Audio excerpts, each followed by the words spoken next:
Convido vocês, Igreja do Senhor, a abrirem as suas Bíblias no Salmo 18. Olha como é que o salmista começa. Que declaração de amor. Eu te amo, ó Senhor, força minha. O Senhor é a minha rocha, a minha fortaleza, o meu libertador, o meu Deus, o meu rochedo em que me refugio, o meu escudo, a força da minha salvação, o meu alto refúgio. Invoco o Senhor, digno de ser louvado, e serei salvo dos meus inimigos. Laços de morte me cercaram, torrentes de perdição me impuseram terror, cadeias infernais me envolveram e tramas da morte me surpreenderam. Na minha angústia invoquei o Senhor, gritei por socorro ao meu Deus. Do seu templo ele ouviu a minha voz e o meu clamor chegou aos seus ouvidos. E sabe o que aconteceu então a partir desse momento? Então a terra se abalou e tremeu, vacilaram também os fundamentos dos montes e se abalaram, porque Deus estava irado. Das suas narinas subiu fumaça e fogo devorador saiu da sua boca. Dele saíram brasas ardentes. Ele baixou os céus e desceu, e teve sob os pés densa escuridão. Cavalgava um querubim e voou, foi levado sobre as asas do vento. Das trevas fez o manto em que se ocultou. Escuridão de águas e espessas nuvens dos céus eram o seu abrigo. Do resplendor que diante dele havia, as densas nuvens se desfizeram em granizo e brasas de fogo. O Senhor trovejou nos céus, o Altíssimo levantou a sua voz, e houve granizo e brasas de fogo. Atirou as suas flechas e espalhou os meus inimigos, multiplicou os seus raios e os dispersou. Então se viu o leito das águas e se descobriram os fundamentos do mundo. Pela tua repreensão, Senhor, pelo sopro impetuoso das tuas narinas. Do alto o Senhor me estendeu a mão e me segurou. Ele me tirou das águas profundas, livrou-me de forte inimigo e dos que me odiavam, pois eram mais poderosos do que eu.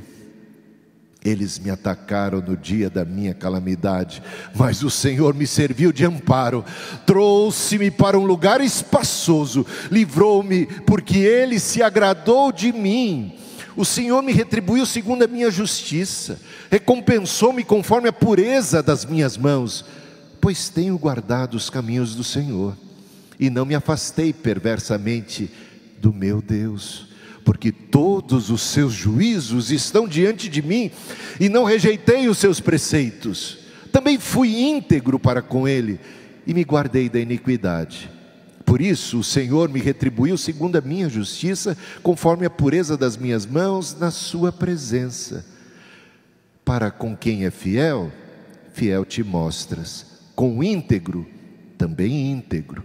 Com o puro, puro te mostras. Com o perverso, inflexível. Porque tu salvas o povo humilde, mas os olhos soberbos tu os abates.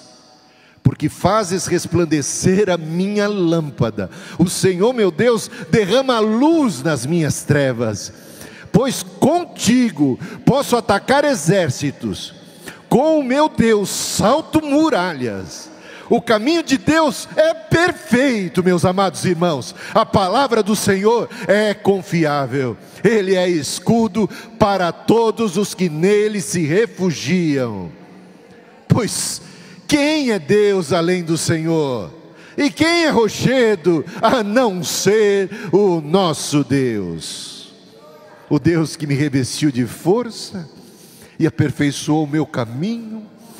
Ele deu aos meus pés a ligeireza das corças e me firmou nas minhas alturas. Ele treinou as minhas mãos para o combate, tanto que os meus braços vergam um arco de bronze. Também me deste o escudo da tua salvação. A tua mão direita me susteve, e a tua clemência me engrandeceu. Alargaste o caminho sobre os meus passos, e os meus pés não vacilaram. Persegui os meus inimigos e os alcancei, e só voltei depois de ter acabado com eles. Esmaguei-os a tal ponto que não puderam se levantar, caíram sob os meus pés. Pois me cingiste de força para o combate, e me submeteste os que se levantaram contra mim. Também puseste em fuga os meus inimigos, e os que me odiavam eu os exterminei. Gritaram por socorro, mas não houve quem os salvasse. Clamaram ao Senhor, mas Ele não respondeu. Então os reduzi a pó, o pó que o vento leva. Lancei-os fora como a lama das ruas. Dos conflitos do povo me livraste, e me fizeste cabeça das nações. Um povo que eu não conhecia me serviu. Bastou-lhe ouvir a minha voz, logo me obedeceu. Os estrangeiros se mostram submissos a mim. Os estrangeiros fraquejaram e tremendo saíram das suas fortalezas. O Senhor vive, bendita seja a minha rocha, exaltado seja o Deus da minha salvação. O Deus que por mim tomou vingança e me submeteu povos, o Deus que me livrou dos meus inimigos. Sim, tu que me exaltaste acima dos meus adversários e me livraste dos homens violentos. Por isso eu te glorificarei entre os gentios, ó Senhor, e cantarei louvores ao teu nome. É Ele quem dá grandes vitórias ao seu rei, e usa de misericórdia para com o seu ungido, com Davi e sua posteridade para sempre. Amém e amém. Podem assentar, amados irmãos. Que salmo é esse? Lembra muito o cântico de Moisés. Depois, confira lá o cântico de Moisés, depois que passaram o mar vermelho. Moisés cantou junto com todo o povo. Depois, Miriam também compôs um cântico e dançou. Depois da vitória contra um inimigo opressor, o inimigo que escravizava, que explorava, que odiava, que queria mal. É nesse contexto de adversidade que Davi compôs, após uma grande vitória. Ele teve muitos embates da vida, nações inimigas que odiavam a ele e o seu povo, que queriam exterminá-lo. Saul, o rei Saul, que de repente foi tomado por uma arrogância, por um ódio tremendo, por uma inveja, e sem causa, sem que Davi desse causa, Saul fez de Davi o seu inimigo maior, e odiando-o, perseguiu, querendo acabar com a sua vida. Davi teve que lutar também, teve que sofrer a revolta, a traição de um de seus filhos, Absalão, que queria matá-lo para ocupar o seu lugar.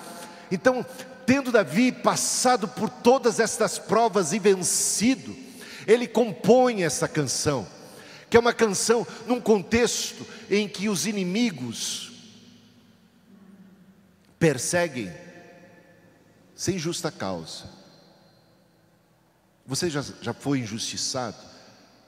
Já te caluniaram? Veja que ele trata de questão de calúnia, de fofoca, de maledicência. Não apenas inimigos externos, mas do próprio povo, com maledicência.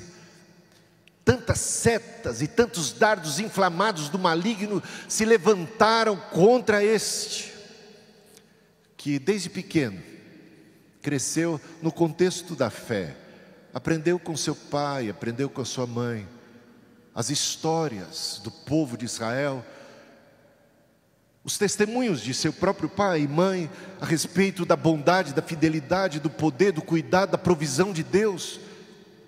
Mas quando você tem esse benefício, como as crianças que saíram agora estão aprendendo de seus pais, aprendendo dos professores da escola dominical, crescendo num contexto da fé, da família de Deus. Que privilégio, mas eles precisam ter Deus como seu Deus, Não pode ser apenas o Deus de Abraão e de Isaac, precisa ser o Deus de Jacó. Jacó pode ter ouvido todas aquelas histórias, mas ele vai ter que ter uma experiência com Deus. Ele precisa conhecer a Deus.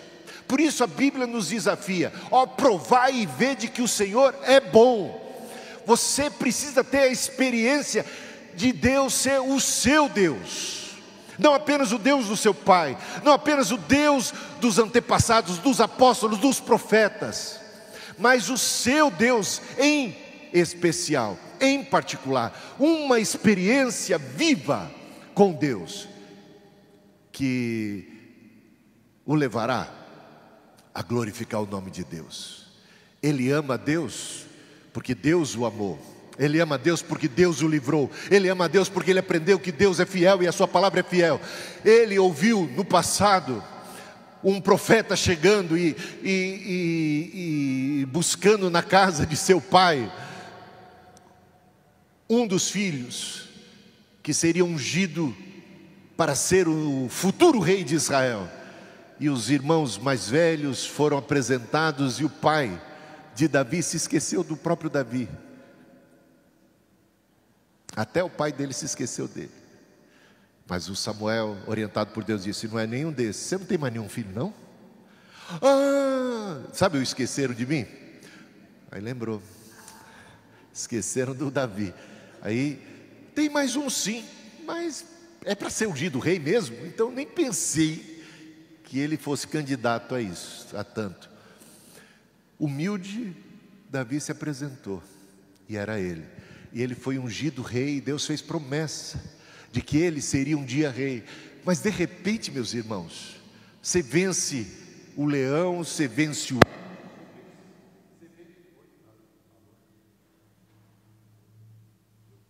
Acho que eu vou pegar outro microfone.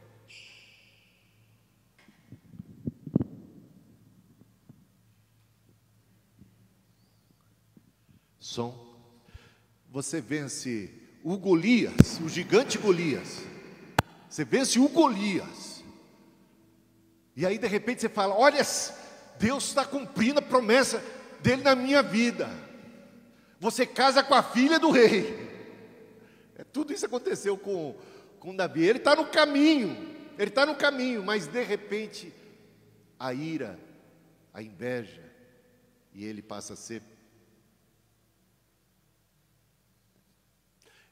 ser perseguido, ele passa a ter que fugir como um rato, viver no deserto. Isso foram muitos meses, muito tempo de angústia. Ele esteve à mercê de ser capturado, ele esteve prestes a morrer, mas ele teve vitória. Deus o guardou, e ele sabe que Deus é fiel, que Deus cumpre a promessa. E ele está nesse contexto falando assim: o Senhor é fiel, o Senhor é maravilhoso. E ele diz algo que não era muito comum se ouvir no antigo Israel, nos dias do Antigo Testamento. Essa expressão com que começa o salmo: eu te amo. Veja que é raro as pessoas dizerem isso para Deus no Antigo Testamento. Eu te amo. Embora seja o maior de todos os mandamentos, o primeiro, né? Amar a Deus sobre todas as coisas. As pessoas tinham uma certa relutância. Parece muita intimidade, né? Parece uma coisa meio romântica. Eu te amo. Você tem dificuldade de dizer eu te amo? Hein? Você ama a Deus? Ama mesmo a Deus? Sabe o que Jesus perguntou para Pedro, depois que Pedro negou? Pedro, tu me amas? Pedro respondeu: sim, Senhor. 3 vezes ele teve que responder. Jesus perguntou 3 vezes para ele. Isso é a coisa mais importante, meus irmãos. Você ama a Deus? Por que você está aqui hoje? Você ama a Deus? E por que você ama a Deus? Por que você ama a Deus? O quanto você ama a Deus? Você ama a Deus sobre todas as coisas? Jesus disse o seguinte: aquele que tem os meus mandamentos e os guarda, este é o que me ama. Não pode só amar da boca para fora. Aquele que tem os meus mandamentos e os guarda, este é o que me ama. E aquele que me ama será amado de meu Pai. E eu virei e me manifestarei a ele. E Deus se manifestou a Davi. Eu te amo, ó Senhor, força minha. Agora você veja quanto o pronome possessivo aparece aqui, né? Força minha. São 10 vezes que você vai encontrar aqui entre o versículo 1 e o versículo 2. Dá uma olhada, 10 vezes. Ele está muito agradecido. Ele está reconhecendo muito a Deus. Ele reconhece, ele adora a Deus de um jeito assim, extravagante até. Ele fala assim: eu te amo, ó Senhor, força minha. O Senhor foi, ele está lembrando das coisas. A gente não pode adorar a Deus com palavras vazias. Precisa ser a expressão de uma experiência com Deus. Eu te amo, força minha. É concreto, o ato é bem objetivo. Ele foi a minha força nesta circunstância, naquela situação. Força minha, minha fortaleza, meu libertador. Tudo isso ele fala por experiência própria, é um testemunho. Meu Deus, tu és o meu Deus, o meu rochedo em que me refugio, meu escudo, a força da minha salvação. Essa palavra força aqui, no original, é chifre. É claro que traduzido, se colocasse chifre, ia ficar estranho, porque na nossa cultura a gente não ia entender, mas chifre é sempre um sinal de poder. Todas as vezes que aparecem aqueles animais e eles têm chifre, significa que eles têm autoridade, que eles têm poder, que eles são reis, que eles são governantes. Então é sempre um símbolo muito conhecido em Israel de poder. Então por isso, força da minha salvação. Tu és a força da minha salvação. Então eu estou bem salvo, não estou? Ele é a força da minha salvação. Eu não estou pouco salvo. Eu estou muito salvo porque Ele é a força da minha salvação. Eu não estou salvo na minha força, eu estou salvo na força dEle, na força da minha salvação. O meu alto refúgio, ou em outras traduções, baluarte, que é uma fortaleza inexpugnável, alta, em que você pode se colocar, você está super protegido, e num lugar alto, num alto refúgio, em que você pode contemplar as tentativas vãs de seus adversários, vindo contra você. Se Deus é por nós, quem será contra nós? Ele te dá um lugar privilegiado de visão de tudo o que é oposição, desafio, e você agora está protegido. Ele está com você. Invoco o Senhor nesta hora da angústia, na hora da adversidade. Quem é o meu socorro? É o Senhor que fez os céus e a terra, digno de ser louvado. Serei salvo dos meus inimigos. E aqui ele descreve, versículos 4 a 6, todas as ações dos inimigos e tudo que ele estava passando. Que mazela. Gente, a descrição aqui é assim, alguém que estava no bico do corvo, alguém que estava por um fio, alguém que estava no fundo do poço. É o José no fundo do poço, é o Daniel na cova dos leões, é alguém que está entrando na fornalha ardente, é alguém que está prestes a ser tragado pelas ondas, pelas vagas, por toda a força de oposição do inimigo. Ele frágil, ele pobre, ele necessitado, ele carente, os inimigos muito mais fortes, mas o Senhor cuida de mim, né? Eu sou pobre e necessitado, mas o Senhor cuida de mim. Laços de morte me cercaram, torrentes de perdição me impuseram terror, cadeias infernais me envolveram, e tramas da morte me surpreenderam. Agora, versículo 6, na minha angústia, mais uma vez, invoquei o Senhor, gritei por socorro, meu Deus. E o que aconteceu? Do seu templo, o trono de Deus escrito como um templo, santuário, do seu templo, da sua habitação, Ele ouviu a minha voz, Ele se inclinou para mim quando eu clamei por socorro, diz o salmista, acho que Salmo 40. Do seu templo ele ouviu a minha voz e o seu clamor chegou aos seus ouvidos. E a partir do versículo 10, uma descrição de atos portentosos. Deus moveu céus e terra, ele abalou, ele trovejou. Quando Samuel estava com o povo, um exército já que tinha, um povo que já tinha sofrido muito a derrota nos dias de Ofni, Finéias, de Eli. A arca da aliança tinha sido até levada pelos filisteus. Agora mais uma vez os filisteus vêm com exércitos poderosíssimos e o povo está mais fraco que nunca. Mas o Senhor, quando Samuel orou e eles confiaram no Senhor, o Senhor trovejou dos altos céus, e o Senhor desbaratou o exército inimigo, e deu para eles a vitória, e depois eles edificaram um altar e uma pedra, e foi dito assim: Ebenezer, até aqui nos ajudou o Senhor. Aqui a gente vai ver descrições portentosas. Ele moveu, a terra se abalou, o Senhor veio ao encontro, veio para salvar. Meus irmãos, eu não sei se você tem essa experiência. De repente está tudo perdido, de repente você se vê numa situação que, se não for o Senhor na tua vida, você está completamente perdido. Mas você clama por socorro, na sua angústia, no seu desespero, você espera dele, você olha para ele, e ele se inclina para você, e ele vem te socorrer. Mas ele não vem te socorrer de qualquer forma, ele vem te socorrer, ele já vem nas asas dos querubins, ele já toma nas nuvens. Toda aquela descrição aqui é muito parecida com o que se vê no Êxodo, quando Deus se manifesta no Monte Sinai. Trovão, nuvem, tempestade, fumaça, barulho, raios, e lá Deus se manifesta. E de repente Deus falava, todo o povo tremendo na base.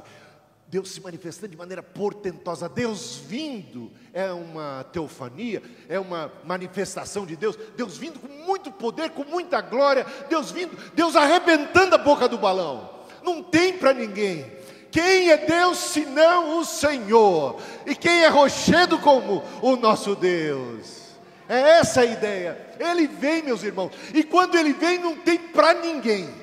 Quando ele se manifesta e se levanta para teu socorro, para te livrar, e você espera nele, não é você mexer nos pauzinhos, não é você olhando para si, para os seus recursos e tentando e confiando em si mesmo. Maldito o homem que confia no homem, faz do seu braço a sua força, mas bendito o homem que confia no Senhor. Ah, meus irmãos, aqui diz: a terra se abalou, tremeu, são muitos versículos, baixou os céus, o Senhor trovejou. E versículo 16, do alto o Senhor me estendeu a mão e me segurou, como você está morrendo afogado, e Ele vem como seu salva-vida, o Senhor, o seu salva-vida. Ah, se Ele não estende a mão para você, você não tem quem te salve. É Ele o teu Salvador. Ele te estende a mão e me tirou das águas profundas. Você já estava afundando, você já estava perdendo a consciência. Ele te resgatou, Ele te tirou, Ele fez. Sabe aquele processo de ressurreição boca a boca? Ele fez para te salvar. Livrou-me, versículo 17, de forte inimigo e dos que me odiavam, pois eram mais poderosos do que eu. Você já teve uma situação em que tudo é mais forte que você, seus recursos, sua estrutura, tudo não dá conta de enfrentar aquilo que se levanta contra você. Mas Ele me livrou. Eram mais poderosos do que eu, e vejam, eram covardes. Eles me atacaram no dia da minha calamidade, eles se aproveitaram da minha fragilidade, quando eu já estou na bancarrota, quando eu já estou lá, sofrendo uma série de outras coisas, quando eu estou na condição de maior fragilidade, de repente o inimigo se aproveita e me ataca, porque ele é covarde. Mas o Senhor me livrou. Me atacaram no dia da minha calamidade, mas o Senhor me serviu de amparo. trouxe-me para um lugar espaçoso. Eu estava todo apertado, eu estava todo sufocado, e Deus me trouxe. Ele é meu bom pastor, que me guia às águas de refrigério, livrou-me, porque Ele, agora vem, a partir do versículo 19, 20, 21, 22, um texto bem longo, onde Ele descreve o seguinte, parece até uma certa arrogância da parte dele, porque Ele diz, o Senhor me fez justiça. Ele fala da perspectiva de alguém que está sendo perseguido injustamente, tá? Ele tem consciência da sua inocência nesse quesito. Ele não está dizendo que ele é uma pessoa completamente irrepreensível, sem pecado. Aliás, esse salmo aparece em 2 Samuel capítulo 22, basicamente na íntegra, excetuando-se aquele início, eu te amo, ó Senhor, força minha. Mas basicamente o restante está lá.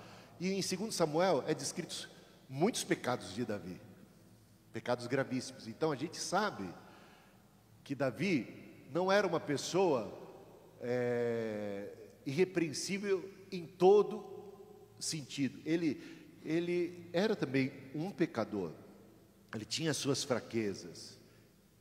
Ele pisava também na bola, mas no geral, a tônica da vida, a toada dele era de alguém irrepreensível.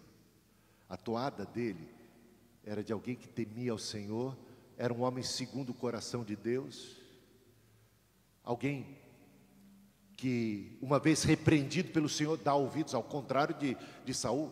O rei Saul, quando pisou na bola e o profeta Samuel o repreendeu, ele não deu ouvidos, continuou na sua pecaminosidade. Já Davi, quando repreendido pelo profeta, ele se corrigiu, ele se retratou diante de Deus, ele compôs o Salmo 51. Ele é alguém que realmente amava a Deus, confiava em Deus, adorava a Deus. Ele tinha também amor e apego à aliança, à palavra de Deus, às Escrituras. Ele era alguém comprometido com Deus, alguém que realmente levava Deus a sério na sua vida. E ele também conhecia todos os preceitos da lei e todas as provisões de misericórdia e graça da lei. Sacrifício de cordeiros, o dia da expiação, o Yom Kippur. Ele depositava em Deus sua confiança no perdão dos pecados. Porque se confessarmos os nossos pecados, Deus é fiel e justo para nos perdoar os pecados e nos purificar de toda a injustiça. Por isso a gente pode se apresentar diante de Deus com o coração purificado, com a alma lavada pelo sangue remidor de Jesus Cristo, que é nosso advogado, que é o Cordeiro de Deus que tira o pecado do mundo. Ele amava a Deus, guardava os seus mandamentos e confiava na provisão da misericórdia que vem ali profeticamente da cruz de Cristo, porque Ele se agradou de mim. Ele vê, Senhor, o Senhor fez isso de bom, o Senhor me livrou assim, o Senhor me prometeu, o Senhor me escolheu, o Senhor me chamou, o Senhor fez isso na minha vida. E ele começa a perceber que tudo isso é sinal do amor de Deus, e que de alguma forma Davi correspondeu a esse amor.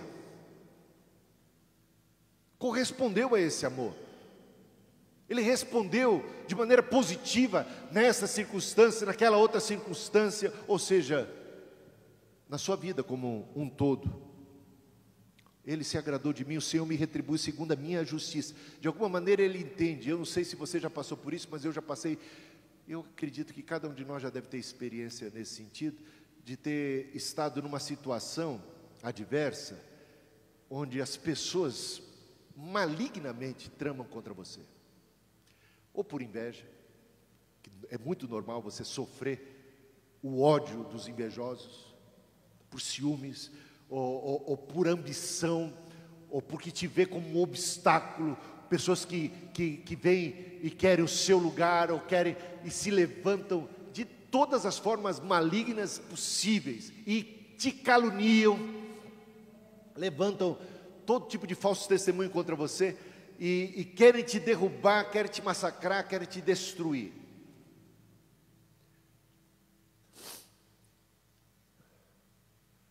nesse sentido, é nesse contexto que ele diz assim: o Senhor me fez justiça, porque aquilo que diziam era falso, porque aqueles ataques eram infundados, porque eu não dei causa a esse ódio, eu não dei causa a isso ou aquilo outro. É nesse sentido que ele diz: o Senhor me fez justiça. E agora, uma coisa muito boa que a gente vê aqui, é que Davi, ainda que ele vá lutar e vá batalhar, tudo que ele vai fazer é por orientação do Senhor, e é na força do Senhor, e é com o Senhor. Mas antes dele pegar em armas, antes dele lutar, ele percebeu Deus agindo, ele entregou a causa dele nas mãos de Deus. E veja bem aquele episódio em que Saul, com um exército, estava na captura, a caça de Davi, e de repente ele foi aliviar o ventre numa caverna, entrou na caverna em que Davi estava escondido sem saber, botou uns guardas ali na porta da caverna, mas entrou onde estava exatamente aquele que ele caçava para matar. O Davi tinha oportunidade agora de se livrar de seu algoz inimigo e de se proclamar rei, porque se ele tira o Saul da jogada, ele é rei imediatamente, não é? Ele era o herói nacional, ele que venceu o Golias.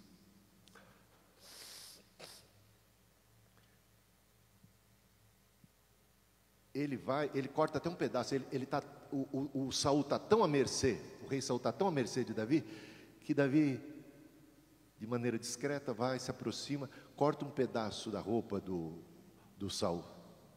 Aí o Saul sai para o lado de fora, aí o Davi também sai, quando ele está mais longe assim, né? E mostra aqui, ó, está vendo aqui, ó, Saul, eu podia ter te matado, eu não te matei. Eu podia ter me vingado, eu não vou fazer isso. Você estava nas minhas mãos, mas eu estou querendo dizer assim, eu estou em paz com você, por que você está me odiando? Eu acho que o Saul deve ter tido até uma recaída assim, falar, realmente o que eu estou fazendo? Mas de repente, o ódio de novo e...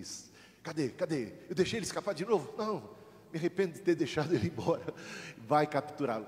Segunda vez, a mesma coisa aconteceu, e pela segunda vez o Davi não se vinga. Sabe o que diz o apóstolo Paulo? Não vos vingueis a vós mesmos, mas dai lugar à ira. Gente, a gente viu aqui, a gente leu o texto, como é que Deus manifestou a sua ira contra os injustos, os ímpios, os perversos, os malignos. A gente sabe como Deus manifestou a sua ira contra Saul e a casa de Saul, o quanto sofreu, o impacto, como quando Deus se levanta. Não vos vingueis a vós mesmos, mas dai lugar à justiça divina. Entrega a tua causa nas mãos do Supremo Senhor, confia nele. E aí vai, né? Bom, eu estou aqui na metade do texto, eu não quero me alongar tanto. Agora veja só versículo 25. Para com quem é fiel, fiel te mostras. Com o íntegro, também íntegro. Com o puro, puro te mostras. Com o perverso, inflexível. Porque tu salvas o povo humilde, mas os arrogantes, soberbos como Saul, tu os abates. Tu os abates. Tu os abates. Deus dá graça ao humilde, mas Ele abate os soberbos. Pois contigo, agora veja só, esse versículo 28, versículo 28 é possivelmente um dos mais queridos, talvez o que eu mais gosto de toda essa passagem. É o que mais fala no meu coração. Depois, lá no grupo da igreja, diga quais textos ou que passagem, é muito longo, são 50 versículos, mas fala o seu coração e por quê? Eu vou dizer por que esse texto aqui é o que mais fala ao meu coração. Porque fazes resplandecer a minha lâmpada. Lâmpada esta que muita gente quer apagar, que o diabo, o inferno quer apagar. Quando eu estava para morrer, minha vida estava por um fio, o Senhor fez resplandecer a minha lâmpada, acendeu a minha luz, não deixou ela apagar. Antes que a lâmpada de Deus se apagasse, Deus chamou o moço Samuel. Quando a coisa parece perdida, Deus se move e se levanta, e Ele fez resplandecer, tu fazes resplandecer a minha lâmpada. O Senhor, meu Deus, lança luz nas minhas trevas. Às vezes a minha situação é de treva, é de obstáculo, é de adversidade, é de limitação, ou é uma limitação da saúde, ou é uma limitação das minhas habilidades, da minha capacidade. E eu descrevia todo o meu drama de infância lá aos pastores e líderes do Nordeste. Eu não sei se alguém pôde acompanhar a gravação. Vou falar. Eu era um garoto atormentado, tinha pesadelos horríveis, eu tinha medo de tudo. Eu dormia com luz acesa até os 13, 14 anos de idade. Eu cria muito no poder do mal e pouco no poder de Deus, embora eu confessasse crer no poder de Deus, mas eu não tinha feito de Deus o meu Deus. O Senhor é a minha luz, a minha salvação, a quem temerei? Se Deus é por nós, quem será contra nós? Eu não tinha tomado posse dessa verdade. Então era alguém como se eu estivesse sempre à mercê do mal, à mercê das circunstâncias, da adversidade, dos ventos intempestivos e de tudo mais. A vida me assustava, não apenas os monstros imaginários que povoavam a minha imaginação, a minha mente, mas tudo, o mundo e todos os desafios do mundo e da vida. O futuro para mim era assustador, tanto que com 11 anos de idade, na quinta série, eu não dormia noite alguma, eu não dormia minuto algum, eu via todos os relógios batendo, porque eu tinha uma insônia. Minha mãe me levava no médico para tratar de insônia quando eu tinha 11 anos de idade. Era alguém angustiado. Eu ia à igreja, eu lia a Bíblia, eu orava, mas eu não cria e não confiava e não descansava em Deus. Eu vigiava, eu ficava dormindo com um olho aberto e outro fechado, com os pavores, porque eu confiava na minha vigília e não na vigília de Deus. Tonto que eu era. Mas isso era pouco. Eu custei a falar. Eu fui falar, minha mãe, testemunho da minha mãe essa semana, eu fui descobrir isso, né, mãe? Com 3 anos de idade que eu comecei a falar. E tudo errado. Eu falava ómbidos.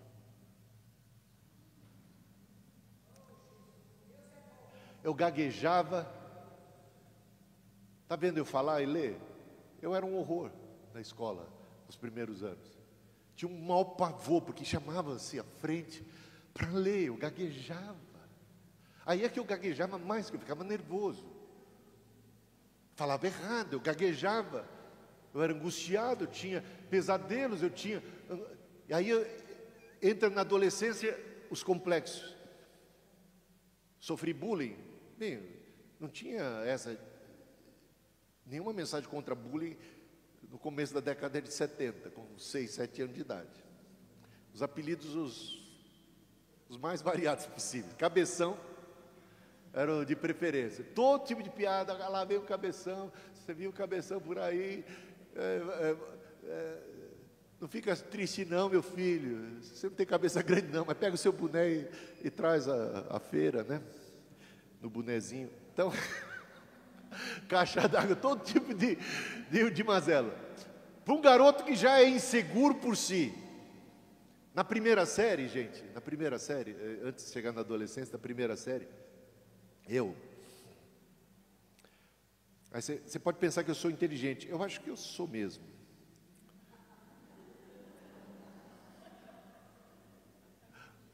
Mas isso não conta muito na primeira série. Eu sei que eu sou assim, eu não vou falsa modéstia aqui. Seria besteira, seria estúpido. Na primeira série, Inteligência parece não contar tanto assim como se esperava, porque o que conta é a letra bonita, e a minha letra é horrível. O que conta é o capricho do caderno, e isso comigo jamais é, porque eu fazia tudo muito rápido para jogar bola, empinar pipa, rodar peão. Minha vida, eu tinha uma vida ali na vila muito legal, assim, nesse ponto era bacana. E a mão às vezes suja, então, e muita orelha. E também eu era horrível para desenho, para arte. Gente, péssimo para isso. Eu vejo minhas netas, eu falei, não puxaram nada a minha, cantam, eu nunca cantei. Falam bonito, já fala tudo. Eu falei, o que é isso? E desenho maravilhosamente. Eu falei, o que é isso? Será que é da minha linhagem mesmo? Puxaram a Cristina, pronto, tá bom. Talvez a família da Núbia. Bom, graças a Deus, porque realmente não é a minha praia. E aí eu lembro da primeira série, eu fiquei traumatizado com isso, porque era para fazer no dia da árvore um cartaz. Faça um cartaz, desenhe uma árvore, faça uma homenagem às árvores. Tá bom, eu fiz lá o meu cartaz, do jeito que eu sabia fazer, bem ruim mesmo, muito ruim, muito, eu lembro. E foi colocado no dia da exposição do lado do melhor cartaz de todos, de uma menina chamada Patrícia Sagula, que era a filha do diretor do colégio. A árvore dela era em alto relevo, ela pegou, cortou o negócio da árvore, era um negócio chocante, brilhos, tudo de bom, e o meu cartaz humilde estava do lado dela, e tinha o meu nome naquela porcaria de cartaz, eu queria apagar o meu nome lá. Foi, gente, é traumatizante, você se sente um nada. Na quinta série, eu fui para a segunda época em artes, nunca fui para a segunda época em matéria alguma, mas em artes, eu fui para a segunda época e quase repeti, naquela época que se repetia mesmo de ano. Então, tudo isso era traumatizante. Agora, o que eu mais valorizava? Porque bonito eu não me achava, não. Bonito era o Celso. Todo mundo chegava em casa, que eu sou meio assim, às vezes alguém até pergunta, meu pai era loiro, minha mãe era loiro quando eu era criança. Eu nasci moreno, o único da família. Todos os meus irmãos mais loirinhos. Minha avó era suíça, só para você ter uma ideia. A avó do meu pai também é suíça. Então, por lado daqui e de lá. Muito loiro. E eu nasci ali, cabeçudo. Vai vendo. Chegava o pessoal em casa, aqueles loirinhos, tudo ali. O Celso, principalmente, cabelo bonito, loirinho e tal. O Celso está lá. Olha o castigo. Está sem cabelo hoje, mas tinha um cabelo bonito. Chamava muita atenção, muita atenção. Todo mundo chegava em casa, todo mundo é modo de dizer, né? Acontecia de chegar em casa, os fregueses da minha mãe costureira, chegava em casa e falava, já, atenção, parece que vidrava, pum, loirinho. Olhava, ai que lindo seu filho, que beleza. E ficava elogiando ele por uma meia hora, até que de repente percebia que eu estava lá. Meia hora é modo de dizer também. Ah, esse também, é seu filho também. Ah, ele também. Então, eu tinha uma palavra de consolo. Aí, mas eu não me importava de ser não tão bonito, porque quando você é garoto, isso você não está nem aí para isso, é besteira para a gente. O importante era jogar bem bola, né? Empinar bem futebol, o pipa e coisas assim. E eu era ruim demais em tudo isso. Eu era o pior jogador de futebol da minha vila quando criança, o pior. Eu descobri que eu tinha que ter a bola para poder ter oportunidade de jogar. Eu fazia de tudo para ter uma bola para poder jogar. E eu não estou falando isso assim, exagerando, não. Eu era ruim em tudo. No pipa, perdia, fazia, passava o dia e perdia. Depois, em tudo eu fui melhorando, tá? Com o passar do tempo. Até os meus 13 anos eu era ruim de bola, mas eu fui para o gol. Tão ruim que eu era, eu falei, vou ser goleiro. Porque uma vez o nosso time foi jogar um festival, um campeonato muito importante no Campo do União. Quem é lá de Cidade Ademar sabe. O nosso time era Unidos. Foi lá o time Unidos estrear. Cheguei lá, me botaram na zaga, porque quem é ruim vai mais para trás. Me botaram na zaga. E aí alguém foi me dar um chapéu e eu pus a mão, porque eu não queria ser humilhado com o chapéu. Eu estava dentro da área, era pênalti. Já começamos aí a perder e todo mundo voltava do Campo do União, muito longe, uns 2, 3 quilômetros, voltava botando a culpa em mim, porque isso, sabe a torcida contra, querendo que eu saísse fora do time. Aí eu fui para o gol. Fui treinar no gol, mas eu treinava, caía, tentava. Vamos jogar uma outra partida, eu estava no gol. Não, pode deixar que eu garanto aqui no gol. Eu levei tanto frango, gente. Estou te falando isso com 12 anos de idade. Muito ruim, não me encontrava. Sinceramente, eu não me encontrava em nada. Na quinta série, fui para o basquete, ser alto e tal. Aí eu falei, poxa, até estava começando a me sair bem no basquete, mas o professor era exigente demais e ele pedia umas coisas que eu não conseguia fazer, todo mundo estava conseguindo, eu não. Eu me senti um fracassado. Eu pensei que a morte seria bem-vinda, subindo, chorando a rua de casa depois disso. Só para você ter uma ideia do drama que eu vivi quando criança. Depois, na adolescência, cheio de espinha, cabeçudo, magro, de dar dó, que minha barriga não era tanquinho, não era negativa. A menina mais... A gente estava no clube, eu, o Celso, a menina mais bonita, lá no clube CI, não sei se o Celso vai lembrar disso, com uns 12, 13 anos de idade, a gente deitado lá no clube, a garota mais bonita do colégio Martins Pena apareceu. Estonteante, ela era um ano ou dois mais velha, mas garota nessa idade já está meio perfeita, né? E a gente está no esculacho que dava dó. Quando eu vi, eu vou falar até o nome dela, era a Shirley. Você lembra disso? Quando a Shirley se aproximava, meu Deus, é Shirley, é Shirley. E eu estava todo deitado. Quanto mais deitado você ficar, mais a sua barriga parece que ela vai lá para o inferno.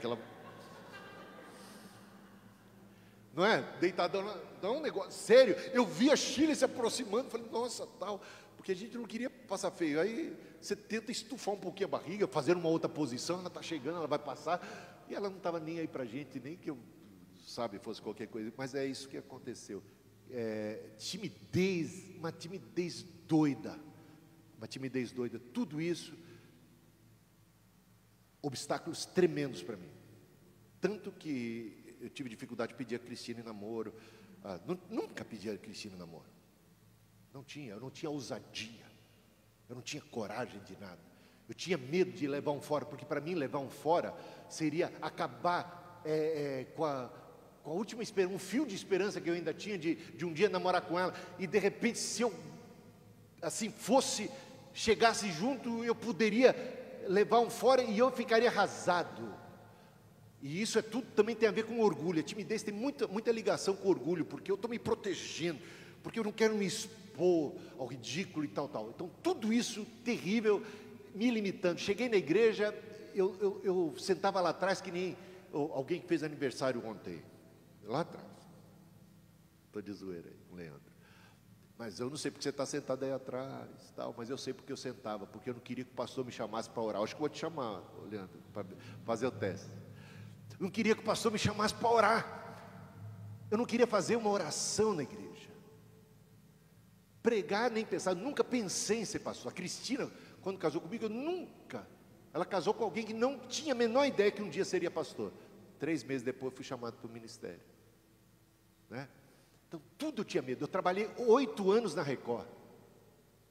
8 anos, mas eu trabalhei no departamento de jornalismo, eu trabalhei com o Elian Saldo, eu trabalhei depois no departamento esportivo com o Silvio Luiz, com o Luciano do Vale, sabe, tinha o Faustão lá, tinha o César Filho, tinha Eli Coimbra lá do passado, toda aquela turma, mas eu, assim, íntimo, eu trabalhei com eles o tempo todo. Eu nunca pensei em ser repórter ou qualquer coisa.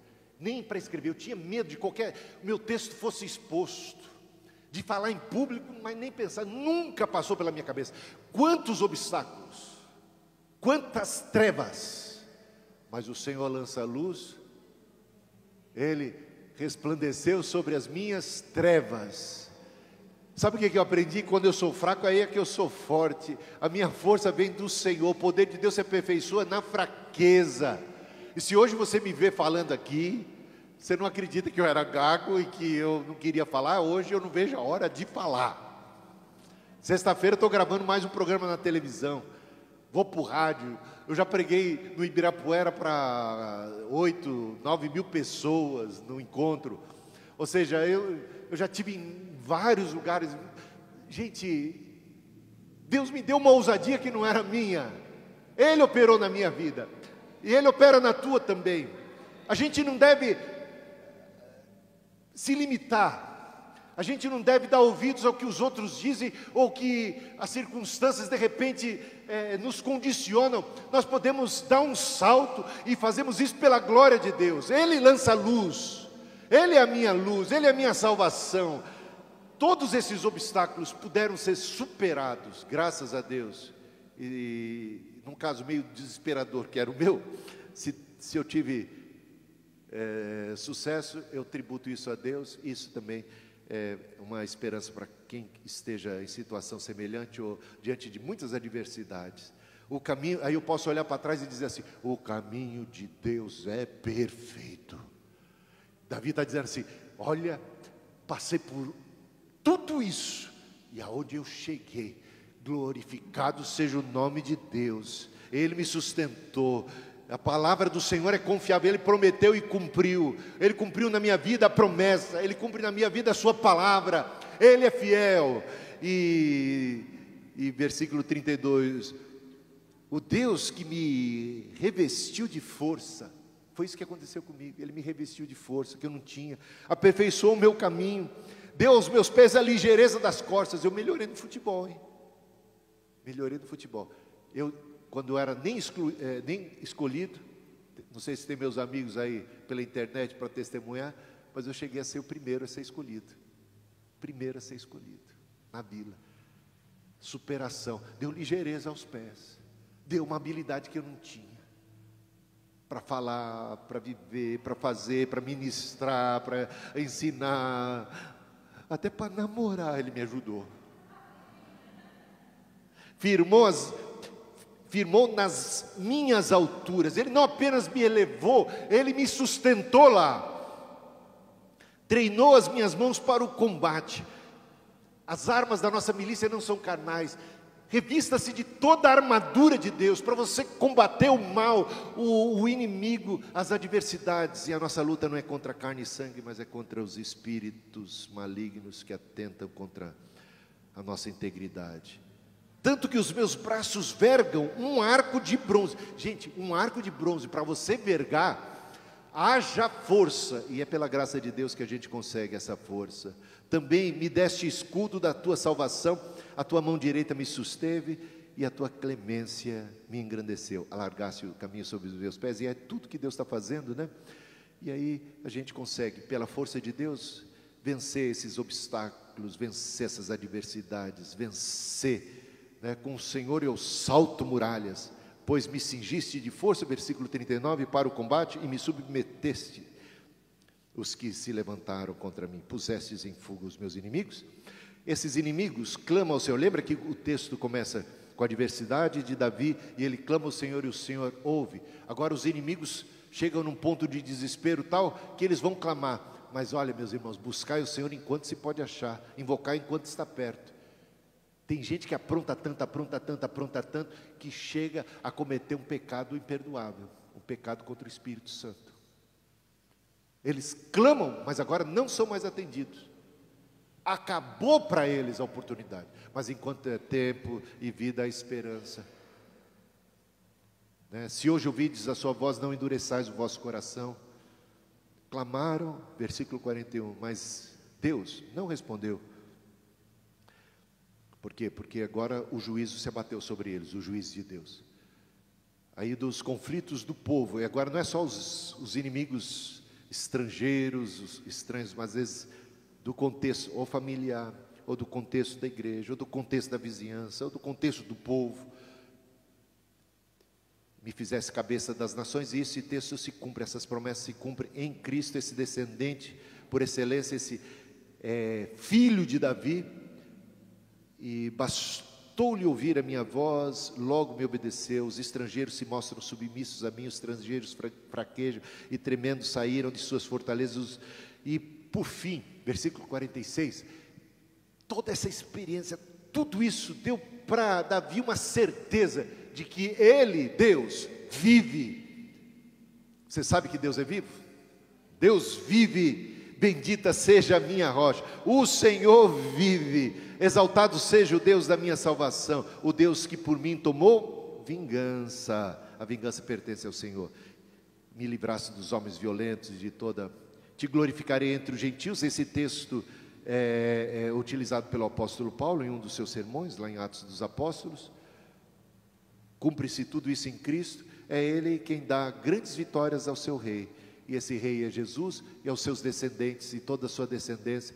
Quem está em Cristo está debaixo dessa bênção, porque essa bênção se cumpre em Cristo. Ele é o rei, ele também experimentou os laços de morte, mas ele foi ressuscitado, exaltado, e não tem para ninguém.